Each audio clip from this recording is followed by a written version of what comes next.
The emergency klaxons screamed through every corridor of the Talvine warship.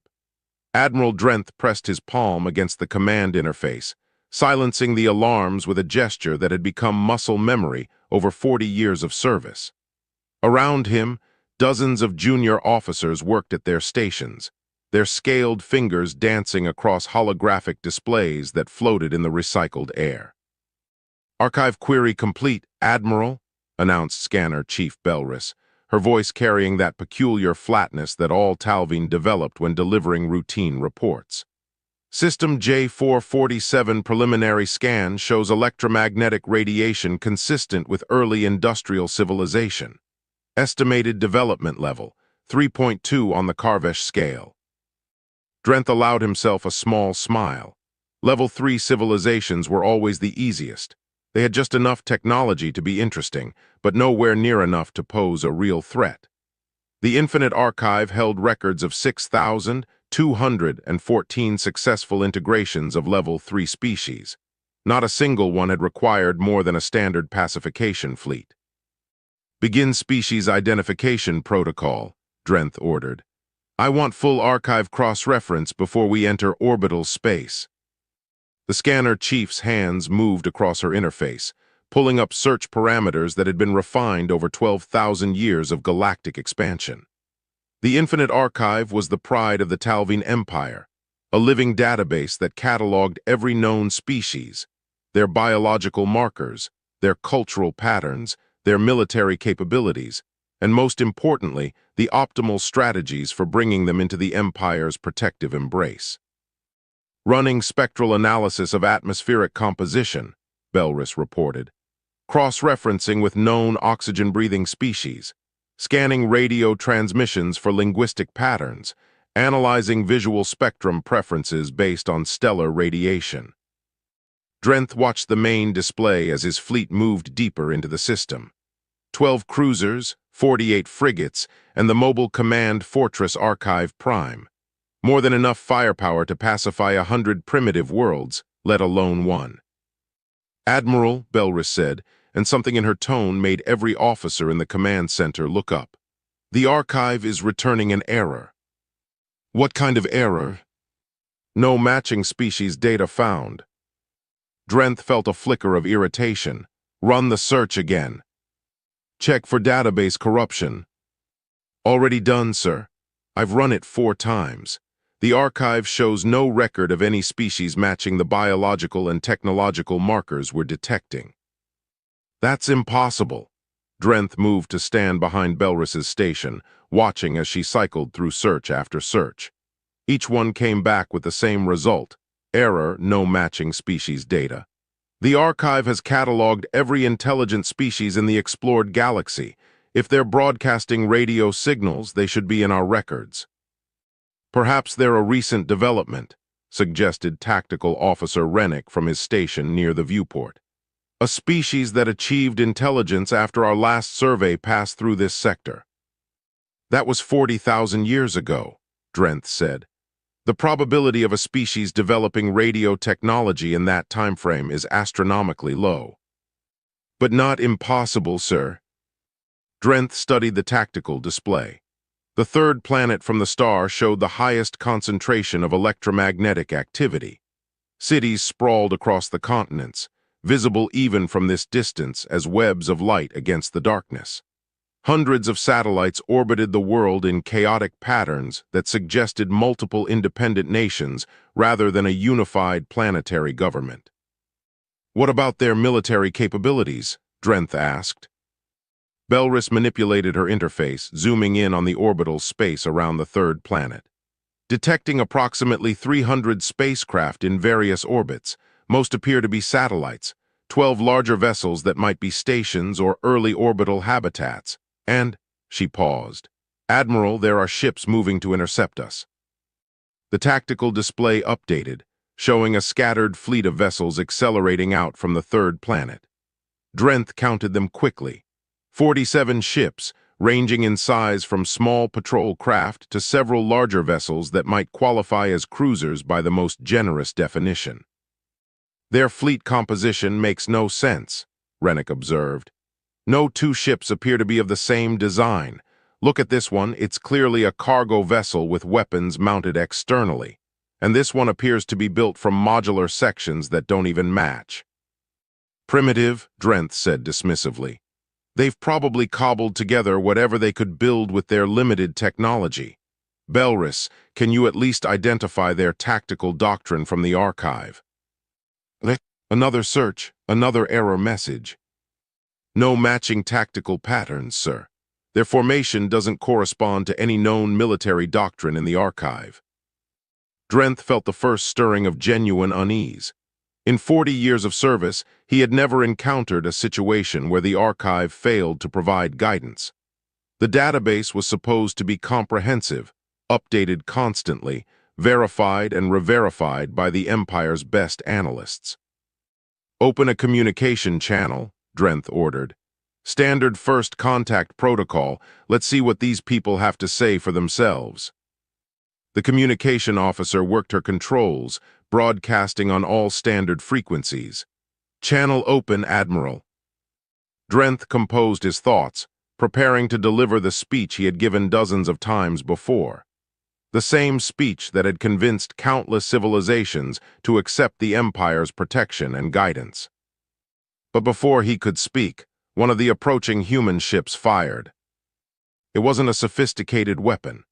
The archive would have classified it as a primitive chemical rocket, the kind of thing Level 2 civilizations used before they discovered proper energy weapons. But the missile moved fast, faster than the archive's predictions said it should, and it detonated against the shields of the nearest Talvine frigate with enough force to make the entire ship shudder. Alarms began screaming again throughout the command center. Drenth stared at the display in shock as more missiles streaked toward his fleet, launched from ships that shouldn't exist, using tactics that appeared in no database, fired by a species that had no name. "Return fire," he ordered, his voice steady despite the chaos erupting around him. "And somebody find out who these people are." The explosion tore through the forward section of the Talvine frigate Endless Patience, sending fragments of hull plating spinning into the void. Inside the command center of Archive Prime, Admiral Drenth watched the damage reports scroll across his display with growing disbelief. "Shields held," reported Tactical Officer Rennick. "But barely. That warhead carried significantly more yield than our initial scans suggested." "How much more?" Drenth demanded. 4 times the predicted output, sir. The archive estimated chemical explosives based on their technological level. These readings suggest enhanced fusion reactions. Drenth's jaw tightened, level 3. Civilizations weren't supposed to have fusion warheads. They weren't supposed to have anything that could scratch Talvine shields. "All ships defensive formation, Kappa 9, he ordered. "Prepare to demonstrate superior firepower. We'll destroy one of their asteroids as a warning." The fleet moved into position with practiced precision, each ship taking its designated place in a formation that had been tested in 10,000 simulated battles. The archive had determined that Kappa 9 was optimal for intimidating primitive species while minimizing collateral damage. "Target the large asteroid at coordinates 77 Mark III, Drenth said. "It's far enough from their planet that there's no risk of debris impact. Fire when ready." 3 cruisers opened fire simultaneously, their energy beams converging on a massive rock tumbling through space. The asteroid should have vaporized instantly under that much concentrated power. Instead, it exploded outward in a directed blast that sent thousands of metal fragments hurtling directly toward the Talvine fleet. "Evasive maneuvers," Rennick shouted, but it was already too late for the ships closest to the detonation. The fragments moved too fast, too many to track individually. They punched through energy shields that were designed to deflect coherent beams, not solid matter moving at orbital velocities. 2 frigates went dark immediately, their power cores breached. A cruiser took damage along its flank, atmosphere venting from a dozen hull ruptures. "How did they do that?" Belris demanded, her scaled hands flying across her console. "How did they know we would target that specific asteroid?" "They didn't," said a quiet voice from the science station. Junior analyst Pellin stood up, his young face pale. Admiral, I think they hollowed out multiple asteroids and filled them with explosives. They turned their entire asteroid belt into a minefield. Drenth stared at the analyst. That's insane. The resource investment alone would bankrupt most civilizations. And for what? On the chance that someone might attack them. On the certainty, sir, Pellin said. Look at their radio transmissions. They've been broadcasting entertainment signals about alien invasions for over 100 years. They've been preparing for this. Before Drenth could respond, the human fleet attacked. They came in fast, their mismatched ships breaking formation and scattering in what looked like complete chaos. The Archive's tactical AI tried to predict their movements, running pattern recognition against every known attack strategy in the database. Every prediction came back wrong. They're not following any doctrine, Rennick reported, his voice rising in frustration. Ship 42 just reversed thrust while Ship 19 accelerated. They should be coordinating their approach vectors, but each one is doing something different. Target the largest vessels, Drenth ordered. Disable their command ships and the rest will fall into disarray. The Talvine fleet focused their fire on what appeared to be the human flagship, a bulky vessel that radar suggested was mostly cargo space. Energy beams lanced through space, converging on the ship's position. The ship wasn't there. It had dumped its entire cargo bay, ejecting thousands of tons of water into space. The water flashed instantly into steam, creating a cloud that scattered the energy beams harmlessly. By the time the cloud dispersed, the cargo ship had changed vectors completely, riding the recoil of its emergency dump. Impossible, Rennick whispered. That maneuver isn't in the archive. No species sacrifices that much mass just to evade fire. But the human ships did it again and again, using tactics that made no sense, wasting resources in ways that violated every principle of efficient warfare. A small frigate deliberately overloaded its reactor, using the explosion to change direction faster than any conventional thruster could manage. A converted passenger liner extended massive solar panels, using them as mirrors to blind Talvine sensors before jettisoning them and attacking from a completely unexpected angle. They're insane, Belris said, watching her displays in horror. They're damaging their own ships just to be unpredictable. Recalculate their tactics, Drenth ordered. Find the pattern, there has to be a pattern. The Archive's AI worked frantically, analyzing every human movement, every weapon discharge, every course change. It built models and tore them down, searching for the underlying logic that would allow prediction and counter. There was no pattern, or rather the pattern was chaos itself. A human ship broadcast its intended attack vector on open channels. The Talvine fleet moved to intercept, confident in their ability to counter a known threat. But the human ship immediately abandoned its stated plan and did something completely different, as if the broadcast had been a lie. Except it wasn't a lie. The Archive's analysis confirmed the transmission was genuine. The humans had simply changed their minds. They're fighting like each ship is independent, Pellin said, studying the data streams. No central command structure, no unified strategy. Every captain is making their own decisions in real time. That's impossible, Drenth said. No military force can function without coordination. But he was watching it happen. The human fleet moved like a school of fish, each individual following its own instincts, yet somehow working together. When 3 Talvine cruisers tried to encircle a damaged human destroyer, 4 other human ships appeared from completely different vectors, firing kinetic weapons that the shields weren't configured to stop. Admiral, we've lost 8 ships, Rennick reported, requesting permission to withdraw and regroup. Drenth wanted to refuse. The idea of retreating from a primitive civilization was unthinkable. But the Archive had no answers, and his officers were fighting blind against an enemy that defied every rule of warfare. All ships pull back to coordinates 49 Mark 7, he ordered. Deploy sensor drones.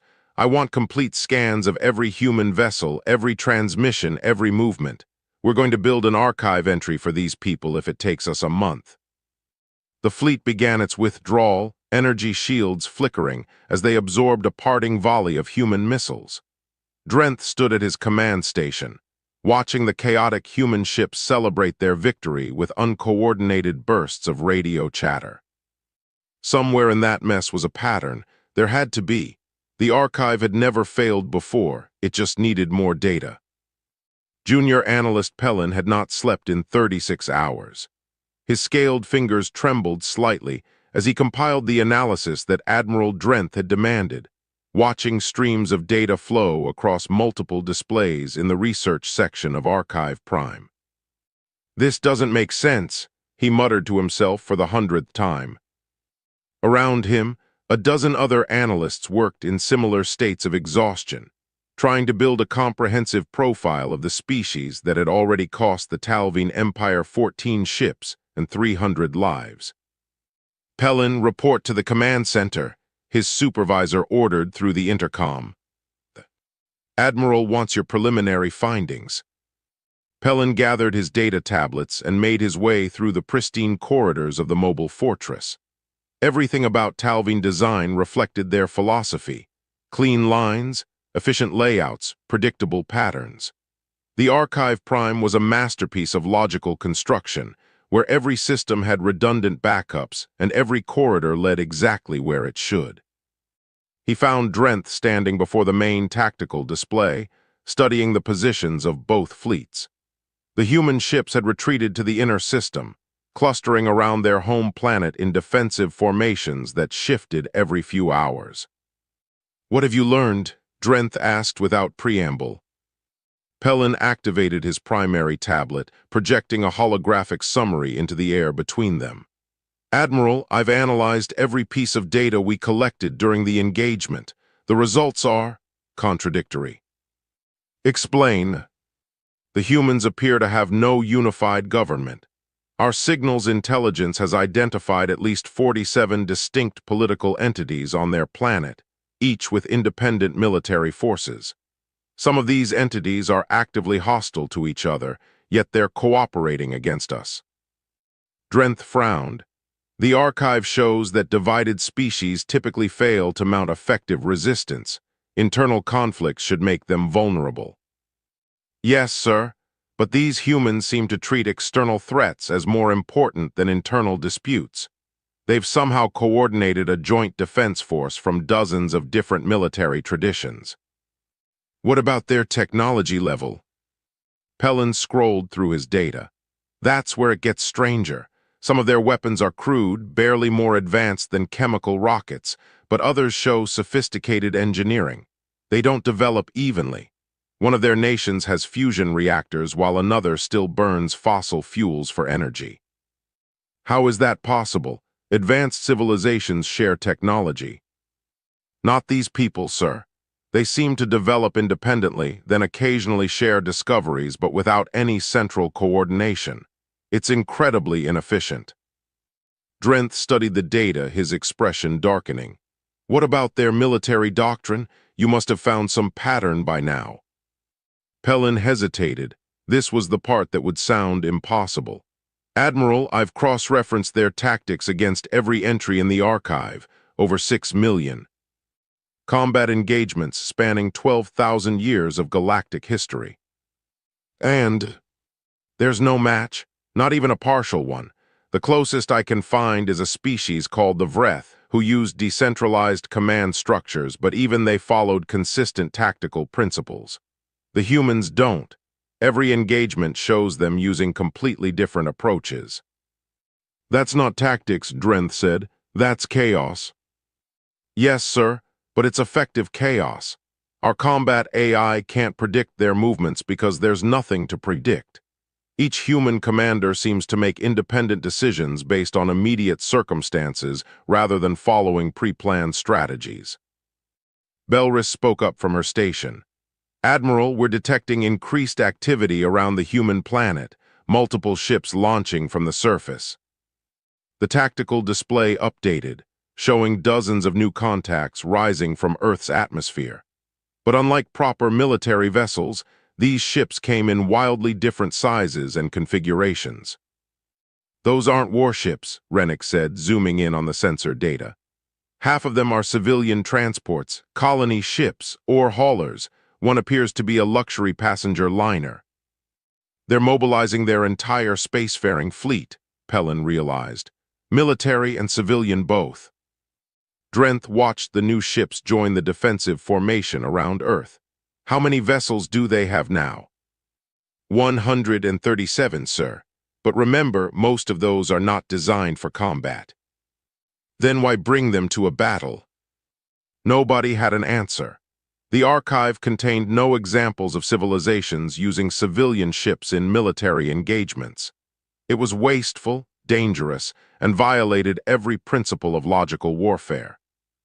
"Admiral," Belris said quietly, "I've been analyzing their communication patterns. I think I know why they fight this way." "Show me." Belris brought up a linguistic analysis, highlighting certain phrases that appeared repeatedly in human transmissions. "They keep using words like improvise, adapt, and overcome. These aren't standard military terms in any language we've encountered, but they appear constantly in human combat communications." "What do they mean?" "Near as I can translate, improvise means to create solutions without prior planning. Adapt means to change behavior based on immediate circumstances, and overcome means to succeed despite lacking optimal resources." Drenth stared at the translations. "They're proud of being unprepared." "I think it's more than that, sir. I think their entire military philosophy is built around the idea of not having a philosophy. They train their forces to think independently, to make decisions without waiting for orders, to use whatever resources are available rather than waiting for the right tools." "That's insane." "Yes, sir, but look at the results." Bellis gestured to the damage reports still scrolling across her screen. "We've lost 14 ships to an enemy that shouldn't be able to scratch our paint, because every time we predict their actions based on logic and efficiency, they do something illogical and wasteful instead." Pellin pulled up another data stream. "Admiral, there's something else. I've been studying their historical archives, the entertainment broadcasts they send into space. They have hundreds of stories about alien invasions, fictional accounts of hostile species arriving to conquer their world." "So they were expecting us?" "More than that, sir. In almost every one of these stories, the aliens are more technologically advanced. Better weapons, better ships, better everything. But the humans still win." "How?" "By being unpredictable, by using the aliens' own logic against them, by doing things that don't make strategic sense but work anyway. It's like they've been training for this exact scenario for generations." Drenth was silent for a long moment, watching the human fleet maneuver around their planet in patterns that would earn failing marks at any proper military academy. "Can we build an archive entry for them?" he finally asked. Pellin looked at his data, at the contradictions and impossibilities piled across his screens. "I can try, sir, but I'm not sure the archive is designed to catalog a species that refuses to follow any rules." "Try anyway," Drenth ordered, "and prepare the fleet for another engagement. These humans may be chaotic, but they're still primitive. We have superior technology, superior training, and superior numbers. That has to count for something." But even as he spoke the words, Drenth felt doubt creeping into his thoughts. The archive had always provided certainty, clear predictions based on historical data. For the first time in his career, he was fighting without that certainty. And the humans seemed perfectly comfortable in that uncertainty. The cargo hauler Lucky Strike had been built to transport mining equipment between Earth and the asteroid belt. Its hull was thick and ungainly, designed to absorb micrometeorite impacts rather than evade enemy fire. Captain Riley had purchased it 15 years ago with a loan she was still paying off. Now she was flying it straight toward an alien warfleet with a cargo hold full of nuclear warheads. "This is the dumbest thing we've ever done," said her co-pilot. a former commercial pilot named Hayes who had volunteered for this mission after seeing the alien ships destroy the orbital station where his daughter worked. Probably, Riley agreed, watching the Talvine fleet grow larger on her forward screens. But it's our kind of dumb. Behind her, crammed into the Lucky Strike's small crew compartment, 6 other volunteers worked at makeshift weapons stations they had welded together from spare parts. A retired naval officer, 2 engineers, a cargo handler, a medical student, and surprisingly, a botanist who claimed she understood explosive reactions better than anyone else on the crew. Range to target 60,000 kilometers, reported Hayes. They're holding position around that big fortress ship. Perfect. Riley opened the fleet-wide channel. All civilian vessels, this is Lucky Strike. Beginning attack run, follow our lead or don't, your choice. Either way, it's been an honor. Responses flooded back, dozens of voices from ships that had never been meant for war. A colony transport that now carried troops instead of settlers. An ore hauler with railguns strapped to its sides. A luxury yacht whose owner had filled the swimming pool with rocket fuel. The Talvine fleet detected their approach and responded exactly as Riley had hoped. They deployed automated combat drones, sleek unmanned craft that moved with perfect precision. Here come the machines, Hayes muttered. Riley had studied the footage from the previous engagement. The Talvine fought like they did everything else, with perfect coordination and predictable patterns. Their drones would analyze human tactics, learn from each engagement, and adapt their responses. Which meant the trick was to not have tactics to learn. All ships execute random maneuvers, Riley broadcast. And I mean actually random. Roll dice if you have to. Just don't do what you planned to do 5 seconds ago. The human fleet scattered in every direction at once. Ships spun, dove, climbed. Reversed thrust without warning. The Talvine drones tried to compensate, their learning algorithms working frantically to find patterns in the chaos. There were no patterns to find. A mining ship suddenly vented its entire water supply, creating a massive cloud that confused drone sensors. A passenger liner fired its escape pods in all directions, each one painted to look like a ship on radar. A military frigate simply shut down all its systems and drifted, playing dead while Talvine drones flew past to engage more active targets. They're adapting, Hayes warned. The drones are starting to ignore obvious distractions. Good, Riley said. Then it's time to be less obvious. She opened another channel, this one to every human ship in the system. Attention all vessels, this is Lucky Strike. We are broadcasting our complete battle plan on all frequencies. Please acknowledge. Riley, what are you doing? Hayes demanded. Something stupid, she replied, and began transmitting a detailed description of exactly what the civilian fleet intended to do. Every planned maneuver, every target, every tactic. The Talvine intercepted the transmission immediately. Riley watched on her sensors as their drones repositioned, setting up to counter every move she had just described. Now, she said quietly to her crew, we do something completely different. The Lucky Strike dove instead of climbing, accelerated instead of braking, fired weapons at empty space instead of at the targets she had specified. Around her, every other human captain did the same, abandoning the plans they had just broadcast. The Talvine drones, positioned to counter tactics that never came, found themselves out of position and vulnerable. Human ships tore through them with simple kinetic weapons, using mass and momentum instead of sophisticated technology. It's working, Hayes shouted. Half their drone fleet is disabled. But the Talvine weren't stupid. They pulled back their remaining drones and repositioned their main fleet, energy shields glowing as they prepared to engage directly. Riley studied the tactical plot. The Talvine had clustered their ships around Archive Prime, the massive fortress that seemed to be their command center. It was a defensive position, one that would be nearly impossible to assault directly. All civilian ships pull back to minimum engagement range, she ordered. We can't punch through those shields. With what we've got. So what do we do? Hayes asked. Riley smiled grimly. We cheat. She had noticed something during the previous engagement. The Talvine shields were incredibly effective against energy weapons. Beam weapons just dissipated across them harmlessly.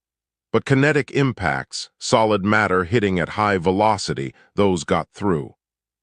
The problem was that the Talvine point defense systems were very good at shooting down missiles and projectiles. Anything the humans fired would get intercepted long before it reached the shields. Unless they fired something the point defense systems wouldn't recognize as a weapon.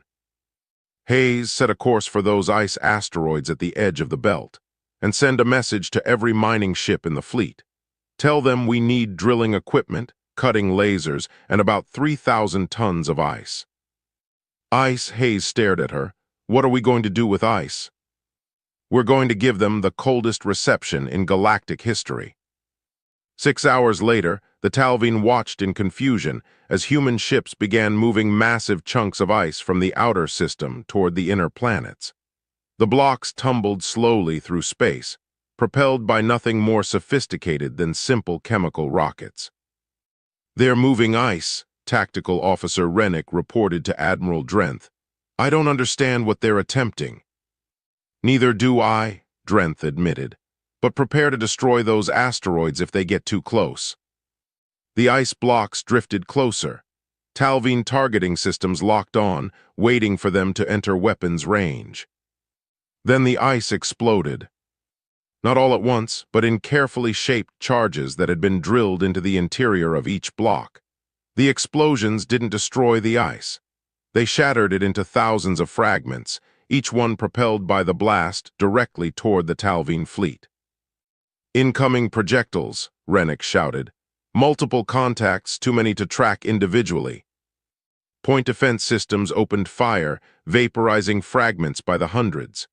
But there were thousands more, pieces of ice moving at orbital velocities, each one small enough to slip through the overlapping defensive fire.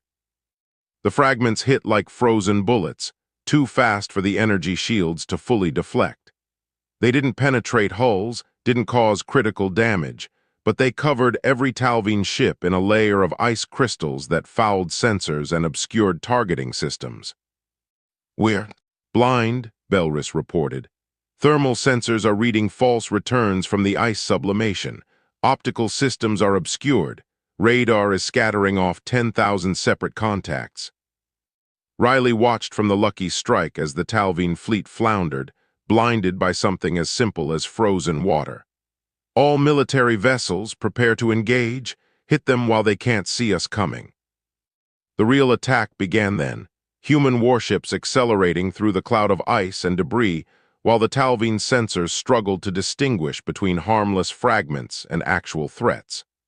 By the time Admiral Drenth cleared his fleet's sensors, 3 more of his ships were burning, and the humans had retreated back to their defensive positions. Drenth stood in his command center, watching ice crystals slowly sublimate off his viewport, and realized something that made his blood run cold. The humans weren't trying to defeat his fleet through superior technology or tactical brilliance. They were defeating him by refusing to fight the kind of battle his ships were designed to win. Every engagement was different, using weapons and tactics that appeared nowhere in the archive, exploiting weaknesses that the Talvine didn't know they had. Sir, Pellin said quietly, I've completed the archive entry for humanity. And the archive's AI rejected it, said the data was too contradictory to form a coherent profile. It flagged humans as an error in the database. Drenth stared at the young analyst. We can't fight an error in the database. No, sir, I don't think we can. Admiral Drenth stood before the massive view screen in Archive Prime's strategic command room, staring at a decision that went against every instinct he had developed over 4 decades of military service. Deploy the total surveillance array, he ordered. Belris looked up from her station, surprise clear on her scaled features. Sir, that system is designed for planetary occupation. Using it during active combat could expose us to counterattack. I'm aware of the risks, Drenth said coldly. But we've been fighting blind for 3 days. Every engagement costs us ships, and we still don't understand these humans. If the archive can't predict them with existing data, we'll gather new data until it can. The surveillance array was one of Archive Prime's most sophisticated systems, capable of monitoring every electronic transmission, tracking every ship, analyzing every tactical decision in real time. Deployed properly during a planetary occupation, it could map an entire civilization's behavior patterns within weeks. Drenth intended to do it in hours. "Activate all sensor drones," he commanded. "Maximum dispersion pattern around the human home world. I want complete coverage of their communications, their ship movements, their energy signatures. Feed everything directly into the Archive's analytical systems." The drones launched from Archive Prime by the hundreds, spreading out across the inner system like a mechanical net.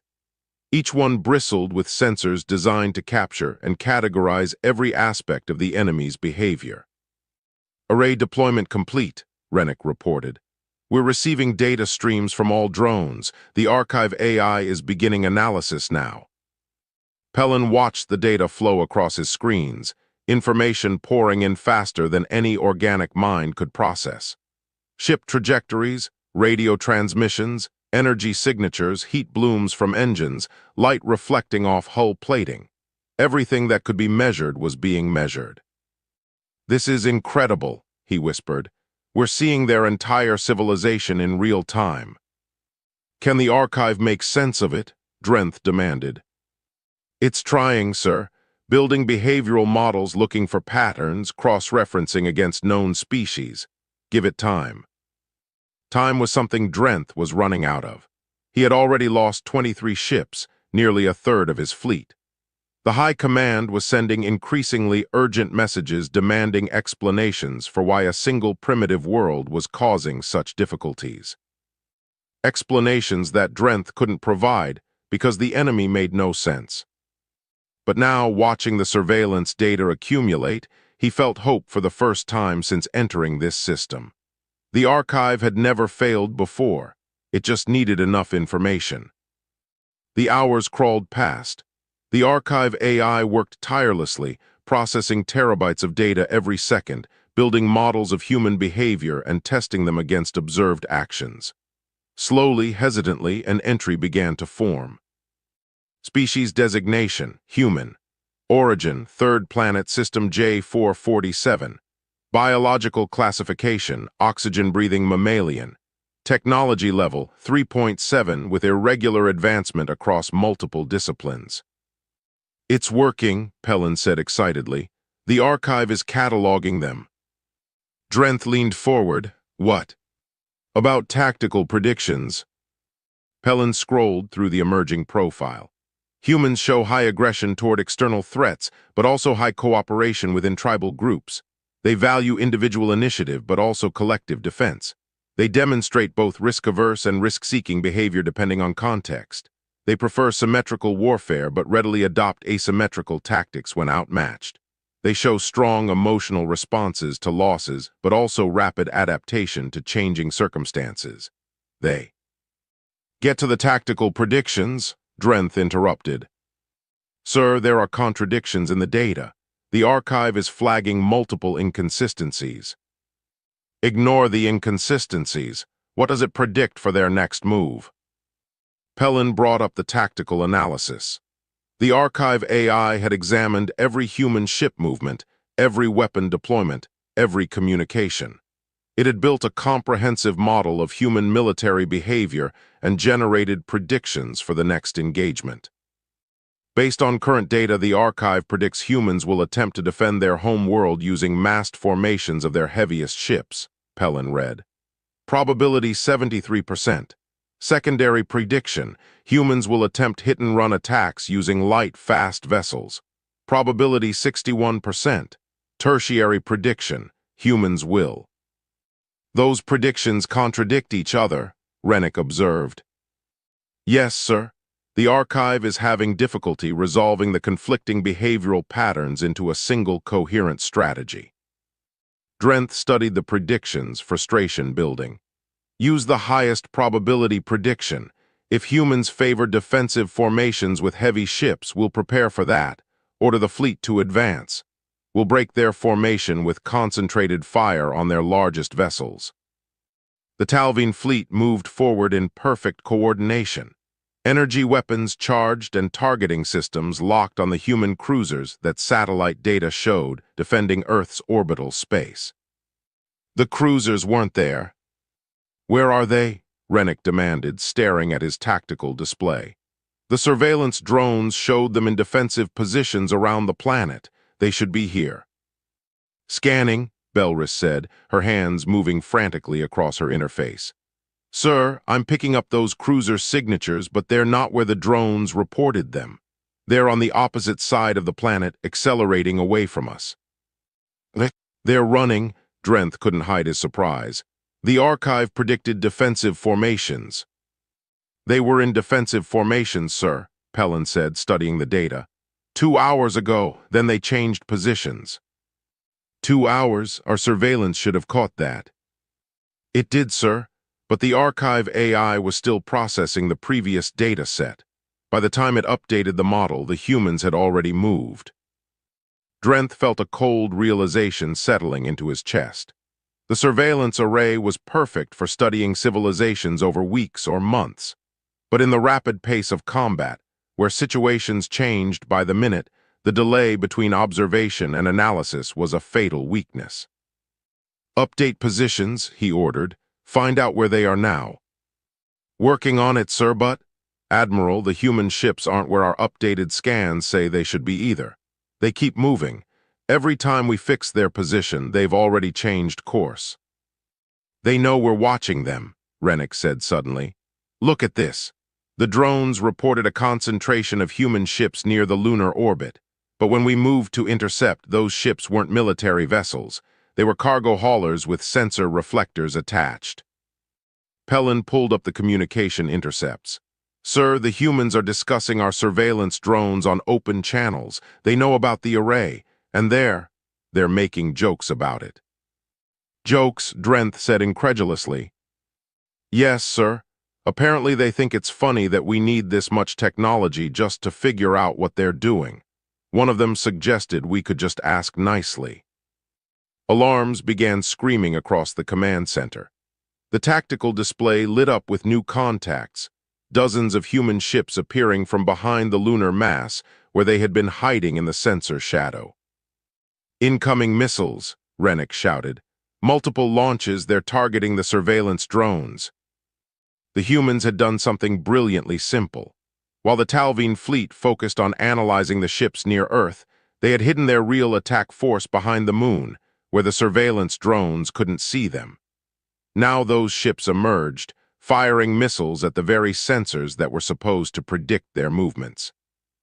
Drone after drone went dark as human weapons found their targets. The perfect surveillance net, deployed at such risk, lasted less than 20 minutes under sustained attack. "Sir, we're losing the array," Belris reported. 60% of our drones are destroyed. The remaining ones can't provide adequate coverage." Drenth watched his advantage evaporate in real time. Without the surveillance array, he was back to fighting blind. Worse, he had pulled his fleet into an aggressive position that left them exposed. The humans pressed their attack, their ships emerging from hiding spots throughout the system. They hadn't fled, they had been waiting. "All ships defensive formation," Drenth ordered. "Fall back to Archive Prime's position, we regroup and—" The explosion came from below, from the direction no military force would logically attack from. A massive chunk of rock that had been drifting on what looked like a natural trajectory suddenly fired engines and accelerated directly toward the Talvine fleet. "It's one of their colony ships," Pellin shouted. "They hollowed out an asteroid and hit a ship inside it. We cataloged it as space debris." The improvised weapon slammed into a Talvine cruiser at orbital velocity. The cruiser's shields, designed to stop energy weapons, offered minimal protection against solid matter. The ship cracked open like an egg, atmosphere and debris venting into space. "They were hiding among the asteroids," Drenth said numbly. The whole time we were scanning them, cataloging them, analyzing them, they were hiding in plain sight. Sir, we have multiple asteroid contacts changing trajectory, Rennick reported. I count 7, no, 12, 15 ships. They're all coming directly at us. Drenth looked at his displays, at the surveillance drones dying by the dozens, at the human ships attacking from every impossible angle, at the archive's predictions that were already hours out of date. All ships emergency retreat, he ordered. Make for the outer system, maximum thrust. We need to get beyond their weapons' range. As Archive Prime began its ponderous turn, as the Talvine fleet scrambled to follow, Drenth pulled up the partial archive entry that Pellin had been building. It was full of contradictions, of behaviors that canceled each other out, of patterns that made no logical sense. At the bottom, the archive AI had appended a single note, unable to generate coherent tactical prediction. Species behavior does not conform to known parameters. They don't conform, Drenth repeated quietly, because they don't want to be known. The evacuation pod tumbled through space, its emergency beacon screaming into the void. Inside, Admiral Drenth sat strapped to a crash seat, watching through a tiny viewport as Archive Prime died. The mobile fortress had been the pride of the Talvine Empire, a repository of 12,000 years of accumulated knowledge and military doctrine. Now it broke apart in silence, torn open by weapons that shouldn't have worked, destroyed by tactics that appeared in no database. The human colony ships had done it. Those massive, hollowed-out asteroids that the Talvine had dismissed as primitive generation vessels. The humans had fitted them with captured Talvine engines and sent them on collision courses at speeds that turned solid rock into devastating kinetic weapons. Archive Prime's shields, designed to deflect energy beams and sophisticated missiles, had been completely inadequate against millions of tons of stone moving at orbital velocities. The fortress had cracked like glass, and with it went the only complete copy of humanity's newly created archive entry. Archive Prime is gone, sir, reported the pod's automated system, detecting 43 other evacuation pods in the local area, organizing rescue coordination. Drenth barely heard it. He was composing the message he would have to send to High Command, trying to explain how an expedition to pacify a primitive world had instead resulted in the loss of 51 ships, including one of the Empire's most valuable mobile command platforms. He recorded the message 3 times before he was satisfied with it, his voice steady despite the shame burning in his chest. This is Admiral Drenth, commanding officer of the J-447 Expedition Fleet. I am transmitting emergency report on hostile contact with unarchived species. Fleet suffered catastrophic losses engaging technologically inferior but tactically unpredictable enemy. Archive Prime destroyed. Request immediate reinforcement and strategic reevaluation before attempting further contact. He attached every piece of data he had managed to download before abandoning his flagship, descriptions of human weapons and tactics, analysis of their communication patterns, warnings about their refusal to follow logical military doctrine. The response from High Command came 8 hours later, after a rescue ship had collected the scattered evacuation pods and begun the long journey back to Talvine space. Admiral, Drenth, your report has been reviewed and rejected. Unarchived species do not exist by definition. All intelligent species within explored space are catalogued. The Empire does not acknowledge defeats by non-existent enemies. Your losses are attributed to navigational errors and equipment malfunctions. No reinforcement will be sent. Report to High Command upon return for disciplinary hearing. Drenth read the message twice, understanding slowly settling over him. The Empire couldn't accept that a species existed outside their archive. To do so would undermine the entire system that had sustained their expansion for thousands of years. Better to declare his mission a failure of leadership than admit the archive itself had failed. They don't believe me, he said quietly to Pellin, who shared the small cabin aboard the rescue ship. The archive is perfect, Pellin said, but there was no conviction in his voice. That's what we're taught from childhood. Every species is cataloged. Every tactic is documented. Victory is certain because we know more than our enemies. Until we meet an enemy that refuses to be known. Pellin pulled up his personal tablet, showing the fragmentary data they had managed to save. I've been studying what we collected. The humans know we have archives. They've encountered species before who rely on historical records and predictive models. They've developed an entire military philosophy around fighting enemies who depend on prior knowledge. How? By making every engagement unique, by refusing to repeat tactics, by intentionally being inefficient and wasteful if it means being unpredictable. Look at this. Pellin showed a captured human military manual, translated by their AI. They have a saying, no battle plan survives contact with the enemy. They expect their plans to fail, so they train their people to adapt when they do.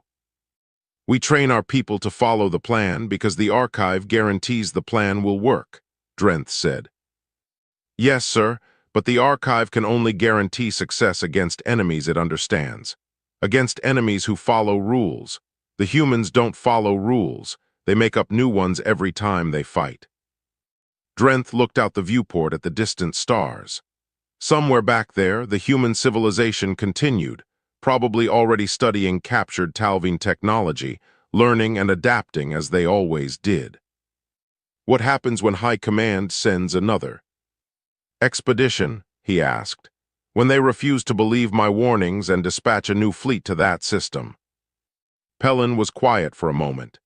The same thing that happened to us, because they'll go with the same assumptions, the same reliance on the archive, the same certainty that superior technology guarantees victory, and the humans will destroy them the same way they destroyed us. Unless we warn them. We tried, sir, they won't listen. Drenth pulled up the communication interface, staring at the blinking cursor. He could send another message, could demand they take his report seriously, could spend what remained of his career trying to convince the Empire that the archive had limits. But he already knew how it would end. The Empire had spent 12,000 years building a civilization around the certainty of their knowledge. They couldn't abandon that foundation just because one admiral encountered an anomaly. Instead, Drenth opened a new file and began writing. Not an official report, but a personal account. Everything he had seen and learned about the humans, every tactic they had used, every way they had defied the archive's predictions. What are you doing? Pellin asked. Remembering, Drenth said. The archive may refuse to acknowledge these humans, but I won't. Someday, someone will come asking why we lost 51 ships to a system that officially contained no military threat. When they do, this account will be waiting. Sir, unauthorized documentation of failed operations is against regulations. So is losing half your fleet to a species that doesn't exist. Drenth continued typing. Let them court-martial me if they want. At least there will be a record, even if it's not in the official archive. 3 weeks later, a Talvine scout ship entered the system designated J-447, sent to investigate the radio silence from Admiral Drenth's fleet.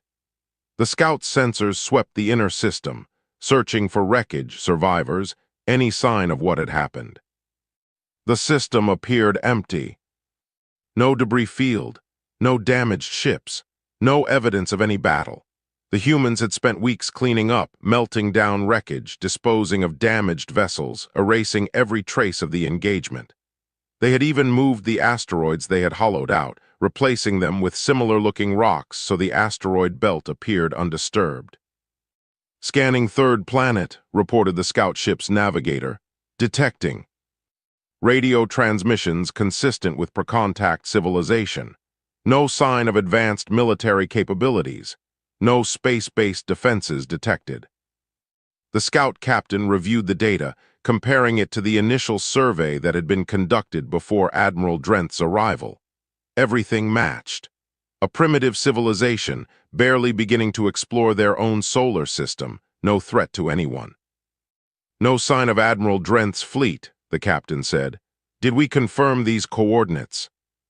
Yes, sir. These are the correct coordinates from his last transmission." The captain frowned, studying the peaceful-looking blue world on his display. "Initiate deep scan. Look for ship fragments, metal debris, anything that might indicate where the fleet went." The scan came back negative. No Talvine materials anywhere in the system. "This doesn't make sense," the navigator said. "A fleet doesn't just vanish." But it had. Or rather, the evidence of it had been systematically removed by a species that understood something the Talvine Empire had forgotten. That sometimes the best way to win was to make sure no one knew you had fought at all. The scout ship filed its report. System J447 surveyed. No sign of previous expedition. No military threats detected. Recommend reclassification as low priority for future contact. Possible navigational error in Admiral Drenth's final transmission. 3 months after that, Admiral Drenth sat in a small office at a remote Talvine outpost, formally stripped of his command, but quietly retained as an advisor because someone in high command thought his experience might be useful someday. On his desk sat a small data chip containing everything he had written about the humans, the species that existed in no archives, the species that had beaten an empire by refusing to fight the way empires expected. He looked at that chip often, wondering if anyone would ever believe him, wondering if anyone would ever be ready to hear the truth, that the empire's greatest weakness wasn't their technology or their tactics. It was their certainty that they already knew everything worth knowing. And in a modest apartment in New York City, Captain Riley sat with her crew watching news broadcasts about the mysterious lights that had been seen in the sky weeks before. The official explanation was a meteor shower, and most people seemed satisfied with that. "They'll come back," Hayes said quietly, "species-like. That don't give up after one defeat." "Let them come," Riley said, raising a glass of cheap whiskey. "Next time we'll be ready, and the time after that, however many times it takes. And if they bring more ships, better weapons." Riley smiled. "Then we'll come up with new tricks. That's what we're good at, being unpredictable, being impossible to categorize, being human." Around her, the crew raised their glasses in a toast to a victory that officially never happened, against an enemy that didn't officially exist, fought by defenders who would never appear in anyone's history but their own. They existed in no archives, and that, they all agreed, was exactly